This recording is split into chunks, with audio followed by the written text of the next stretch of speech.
दोस्तों स्वागत है आपका अपने वीडियो में, जिसमें आपको बताया जाएगा कि अतिथि शिक्षकों की उपस्थिति संकुल के लिए कैसे फॉरवर्ड करना है। इस बारे में यह वीडियो में बताया गया है और आप इस वीडियो में अंत तक बने रहें। आपके लिए सटीक और सबसे फास्ट जानकारी दी जाएगी। चलिए चलते हैं। आपके लिए इसमें क्या करना है। इसमें आपके लिए पहले आपको अपनी क्रोम ब्राउज़र में जाना है। क्रोम ब्राउज़र में जाकर के यहाँ पर आपको सर्च करना है एजुकेशन 3.0 पर क्लिक करेंगे।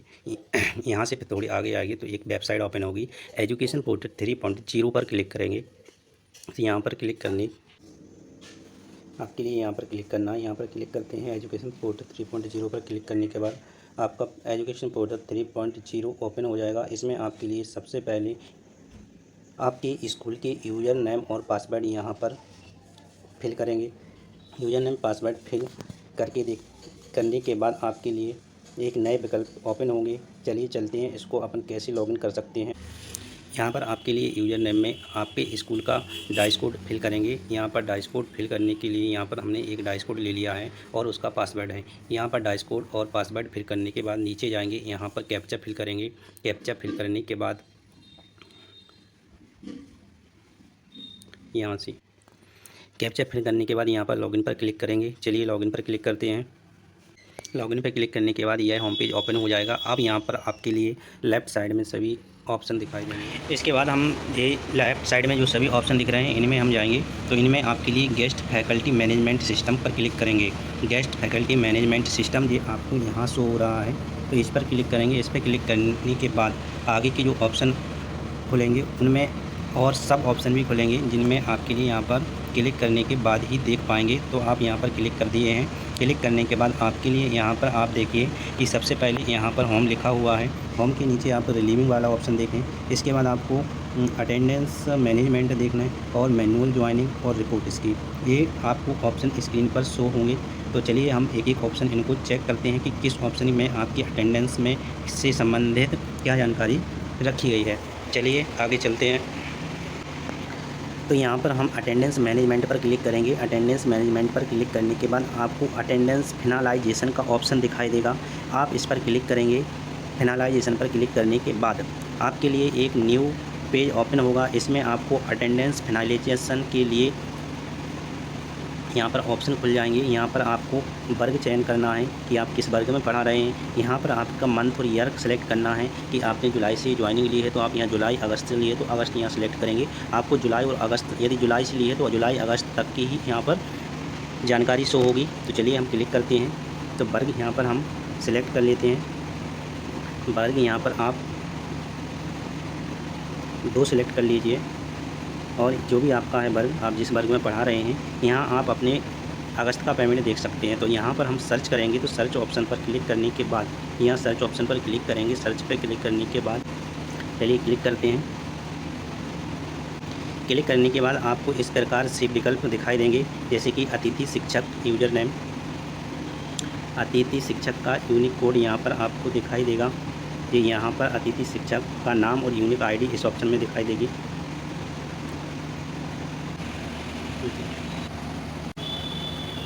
यहाँ पर आपको ये सारी चीज़ें, सभी ऑप्शन दिखाई दे रहे हैं। इनसे संबंधित सभी चीज़ें आपको नीचे देखने के लिए मिलेगी। चलिए आगे देखते हैं।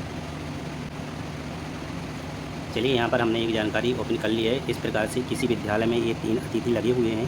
तीनों अतिथियों के यहाँ पर वर्ग दिखाई दे रहे हैं, इंग्लिश, सोशल साइंस और मैथ। यहाँ पर 3 अतिथि एक विद्यालय में कार्यरत हैं। तो जिसमें से उन्होंने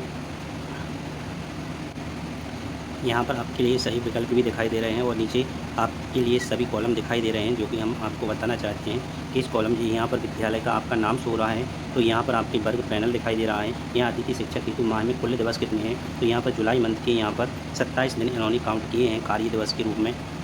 कार्य हेतु माह में कुल दिवस 27 हैं।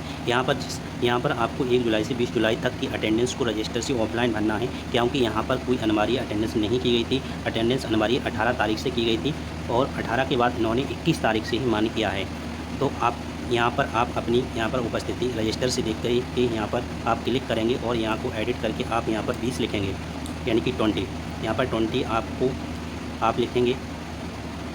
तो इस प्रकार से आपको ये जानकारी फीड करना है। जितने भी अतिथि हैं सबके लिए 00 में रजिस्टर से 1 तारीख से 20 तारीख तक आपके लिए यहाँ पर 20 फेल करना है 20 दिवस आपके हो रहे हैं 1 से 30 तक। और ई अटेंडेंस के दिवस यहाँ पर यदि आपने ई अटेंडेंस पहले से लगाई है और आपने 18 तारीख से लगाई है तो आपकी 21 तारीख से मान्य की गई है। तो 21 तारीख से ये यहाँ पर हमारे एक अतिथि हैं, उन्होंने अटेंडेंस लगाई थी तो उनकी 21 तारीख से ही काउंट हुई थी। तो 21 तारीख से काउंट होने के बाद इन्होंने सिर्फ 7 ही अटेंडेंस लगाई हैं, 7 अटेंडेंस लगाई हैं। और दूसरे जो अतिथि हैं यहाँ पर, आप यहाँ पर दूसरे जो अतिथि हैं इन्होंने आज 10 लगाई हैं। और इन्होंने एक तीसरे हैं जो उन्होंने 9 अटेंडेंस इस जुलाई मंथ में लगाई हैं 21 तारीख से 31 तारीख के मध्य। यहाँ पर आपको एक ये यहाँ पर ये रविवार है, तो रविवार में इनका रविवार काउंट नहीं हुआ है, लेकिन यहाँ पर एक रविवार की छुट्टी भी पड़ी थी तो दोनों को मिली है। यहाँ पर ये रविवार की छुट्टी मुझे शासकीय अवकाश में आपके लिए 00 शो हो रहा है कि यहाँ पर कि जुलाई मंथ में कोई शासकीय अवकाश घोषित नहीं हुआ था। इसके बाद आता है जिले में कलेक्टर द्वारा घोषित स्थानीय अवकाश की संख्या कितनी है, तो यहाँ पर अभी 00 आ रही है। यदि कलेक्टर द्वारा कोई यहाँ पर अवकाश दिया जाता तो यहाँ पर आपका ऑलरेडी लिखा हुआ आता कि अवकाश की संख्या 1 या 2 दिन का था या 3 दिन का, जो भी आपका अवकाश थे वो सब यहाँ पर लिखे आएंगे।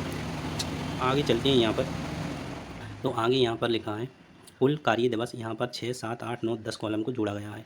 तो यहाँ से 6, 7, 8 यानी कि यहाँ से यदि आपने यहाँ पर 20 भरते हैं तो 20 से 7 ये जोड़ेंगे, 7 से यहाँ पर कोई जुड़ने लायक नहीं है तो 20 और 7 27 ये आपकी टोटल आपकी यहाँ पर प्रेजेंट बनी है कि 27 दिन ही। और इन्होंने 3-4 दिन इन्होंने प्रेजेंट लगाई नहीं है। यहाँ पर जो आपके लिए लास्ट में ऑप्शन दिख रहा है उपस्थिति देखें, यहाँ पर जो ऑप्शन है उपस्थिति देखें, तो आप यहाँ पर क्लिक करेंगे तो सभी ई अटेंडेंस उपस्थिति यहाँ पर शो हो जाएंगी। तो चलिए देखते हैं। यहाँ पर क्लिक करने के बाद यहाँ पर क्लिक करने के बाद आपके लिए ये नया पेज ओपन हो गया। आप देखिए वहाँ पर जो 7 ई अटेंडेंस आ रही थी तो इसमें 7 ही हैं। इन्होंने 21 तारीख से ही प्रेजेंट इन्होंने 18 तारीख से लगाई थी, लेकिन 21 तारीख से मान्य की है ऐप्स के द्वारा, क्योंकि 18 से अनिवार्य कर दिया गया था। तो इन्होंने 21 की लगाई है, 22, 23, 24 की नहीं लगाई है, 25 की, 26 की नहीं लगाई है, 27 की नहीं लगाई है, और 28, 29 और 30 और 31 में भी नहीं लगाई है इन्होंने। तो इस प्रकार से इनकी 7 ही प्रेजेंट हो रही हैं। और 20 आपकी ऑफलाइन जाना है तो कुल मिला के आपकी 27 उपस्थिति जाएंगी और बाकी की आपकी एब्सेंट जाएंगी। तो पेमेंट आपका 27 दिन का ही मिलेगा। और इस प्रकार से यदि आप जानकारी और आगे प्राप्त करना चाहते हैं तो इस प्रकार से हम सभी की उपस्थिति रजिस्टर पंजी से देख करके सभी की उपस्थिति यहाँ पर हम भर लेंगे। तो माना कि हमारे यहाँ पर अतिथि शिक्षक ने 1 से 20 तक सेवाएं दी हैं, तो जो ऑनलाइन उपस्थिति नहीं गई है वो ऐप्स के द्वारा नहीं गई है, लेकिन ऑफलाइन की उपस्थिति आपको रजिस्टर के द्वारा देना है कि 1 तारीख से 20 तारीख की प्रक्रिया में किसी ने बहुत सारी समस्याएं आ रही थी अटेंडेंस लगाने में, तो इस संबंध में उन्होंने 18 तारीख से अनिवार्य किया था। तो चलिए इनकी सभी की हम जानकारी को रजिस्टर के माध्यम से यहाँ पर फिल कर देते हैं। यहाँ पर 3 अतिथि हैं, तीनों की जानकारी में यहाँ पर आप 20 लिखते हैं, 20 यहाँ पर और यहाँ पर भी 20। तो इस प्रकार से हमने सभी की देखिए आप यहाँ पर हमने सभी की जानकारी यहाँ पर फिल कर दी है कि यहाँ पर इन्होंने कितनी प्रेजेंटें बन रही हैं। यहाँ पर इनकी यहाँ पर जो कुल कार्य दिवस बन रहे हैं यहाँ 27 बन रहे हैं, इनके 31 बन रहे हैं, यहाँ पर 30 बन रहे हैं। इस प्रकार से यहाँ पर कुल कार्य की उपस्थिति बन रही है। तो आप यहाँ पर आगे चलते हैं, तो आगे चल के हम यहाँ पर सभी के लिए टिक करके नीचे ऑप्शन आ जाएगा संकुल के लिए सेंड करने के लिए। देखिए इस प्रकार से हमने सभी टिक कर लिए हैं। यहाँ पर टिक आप देख सकते हैं। यहाँ पर इस प्रकार से आपको टिक पर साइन का चिन्ह लगाना है। टिक करने के बाद यहाँ पर आपके लिए नीचे आएगा save and attendance and send to संकुल। तो यहाँ पर संकुल के लिए आपको सेंड करना है, तो आप यहाँ पर क्लिक कर देंगे तो ये संकुल के लिए पहुँच जाएगी वेरीफाई होने के लिए। संकुल आगे की प्रोसेस अपने के लिए आप BO ऑफिस के लिए सेंड करेंगे तो आप वहाँ पर फॉरवर्ड कर देंगे। इसके बाद आगे फिर DO के लिए जाएगी। इस प्रकार से आपकी अटेंडेंस जाने की ये प्रक्रिया है। यदि आप इसमें आप अपनी अटेंडेंस बनाना चाहते हैं तो इस प्रकार से आप अपनी अटेंडेंस बना सकते हैं। इस बार ऑफलाइन नहीं जाएगी, ऑनलाइन ही सबमिट की जाएगी। आगे भी इसी प्रकार की जानकारी प्राप्त करने के लिए और यदि वीडियो अच्छी लगी हो तो लाइक कीजिए और चैनल को सब्सक्राइब करें। चैनल से जुड़े रहने के लिए आपके लिए बहुत बहुत धन्यवाद। जय हिंद।